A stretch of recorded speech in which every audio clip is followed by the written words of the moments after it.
नमस्कार मित्रो, याचा पेरू प्लॉट मध्ये आलो आहे। काय झालं, सकाळच्या राऊंड मध्ये अपवाद एखाद्या ठिकाणी सकिंग पेस्ट दिसला आणि बुरशीनाशक पण घेऊन एक 8 दिवस झाले होते। मग लगेच फवारणीचे नियोजन केलं। औषधं तुम्हाला म्हटलं होतं माझ्याकडे एक फवारणीचे अंदाज घेऊन एक्स्ट्रा औषधं मी आणून ठेवलेले असतात। त्या हिशोबाने मग आज काय केलं, 2 बुरशीनाशके आणि 1 कीटकनाशक घेतलेले आहे। हे बुरशीनाशकामध्ये कुमानेल घेतलेलं आहे। कुमानेल 2 ml घ्यायचं आहे। त्याच्यानंतर त्याच्यासोबत आंतरप्रवेश कीटकनाशक आपलं बुरशीनाशक टिल्ट, हे टिल्ट घ्यायचे अर्ध्या मिलीनं, म्हणजे 600 लिटरला 300 मिली। कुमानेल 600 लिटरला 1200 मिली। आणि सोलोमन हे कसं आहे, आंतरप्रवाही व बाह्यस्पर्शी दोन्ही बुरशीनाशक आहे याच्यामध्ये।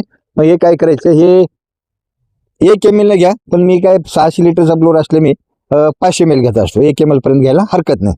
म्हणजे हे तिन्हीचं कॉम्बिनेशन करून आता एक फवारणी चालू केलेली आहे। ह्याच्यामुळे काय होईल, बाग एकदम फ्रेश आहे, कळी निघणं चालू आहे, एखादं फुल निघणं चालू आहे, अपवाद ठिकाणी सेटिंग चालू आहे। वेळ लागेल थोडा, त्या हिशोबाने मग पेरू सकिंग पेस्ट येता कामा नये। सगळ्यात महत्त्वाचं मिलीबग पासून फार सावध राहायचं। मिलीबग आला मग तुम्ही डेंटासू सारखे 10,000 रुपये किलोचे औषध वापरले तरी ते कंट्रोल होत नाही। त्यासाठी फॉर्म लावण्याच्या आधी सगळं बाग रोगमुक्त कीडमुक्त ठेवायचे।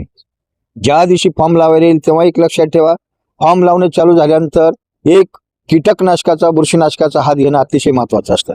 त्या हिशोबाने नियोजन करा। ज्या शेतकऱ्यांचं पेरू या प्लॉट सोबत आहे त्यांनी टिल्ट, कुमानेल आणि सोलोमन या 3 औषधाची एकत्र करून फवारणी करून घ्या। नमस्कार।